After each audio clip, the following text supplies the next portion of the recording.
இது புதன்கிழமை காடு விளம்பரத்துக்காக ஆளுங்கெல்லாம் காலையிலே வந்துடுறாங்க. 6 மணிக்கெலாம் காட்டில் வந்து வேலையை ஸ்டார்ட் பண்ணிடுவாங்க. இப்போ நம்ம காட்டில் விளம்புறவங்க எல்லாமே கொஞ்சம் ஏஜ்டு பர்சன் தான். அதனால் அவங்க வந்து 6 to ஒரு 11 மணி வரலும் தான் வேலை பண்ணுவாங்க. அதுக்கு மேலே வெயில் டைமில் வீட்டுக்கு போயிடுவாங்க. அதனால் நாங்கள் நேற்று ஈவினிங்கே வந்து உரம்லாம் காட்டுக்கு வச்சாச்சு. நானும் இன்னொரு அக்காவும் வச்சுட்டோம். அவங்க வந்து காலையில் 6 மணிக்கெலாம் அவங்க வேலையை ஸ்டார்ட் பண்ணிட்டாங்க. அவங்களுக்கு வந்து நான் டீ வச்சுட்டு வந்துட்டேன். பிஸ்கெட்டு காலையில் கொடுத்துருவோம். டீயும் பிஸ்கெட்டும் சாப்பிட்டுக்குவாங்க. ஏன்னா கொஞ்சம் வேலை பண்ணுறதுக்கு டீ பிஸ்கெட்டு இது சாப்பிட்டா கொஞ்சம் ஃபில்லிங்காக இருக்கும். அவங்க கொஞ்சம் சுறுசுறுப்பாக வேலை செய்கிறதுக்கும் நல்லாயிருக்கும். அதனால் ஒரு 7 மணி 7:30 போலலாம் டீ அவங்களுக்கு வச்சு கொடுத்துருவேன்.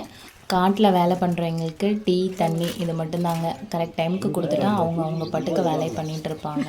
இப்போ வெயில் காலங்கிறதுனால மோஸ்ட்லி யாருமே அதிகம் சாப்பாடெலாம் கொண்டு வரதில்லை. சாதம் தண்ணி இல்லை தயிர் இது மாதிரி போட்டு கஞ்சி மாதிரி கரைச்சி கொண்டு வந்து குடிச்சிட்டு வேலை பண்ணிக்கிறாங்க. சாப்பாடெலாம் சாப்பிட்டா வேலை செய்ய முடியாதுன்னு கஞ்சி மட்டும்தான் கொண்டு வராங்க.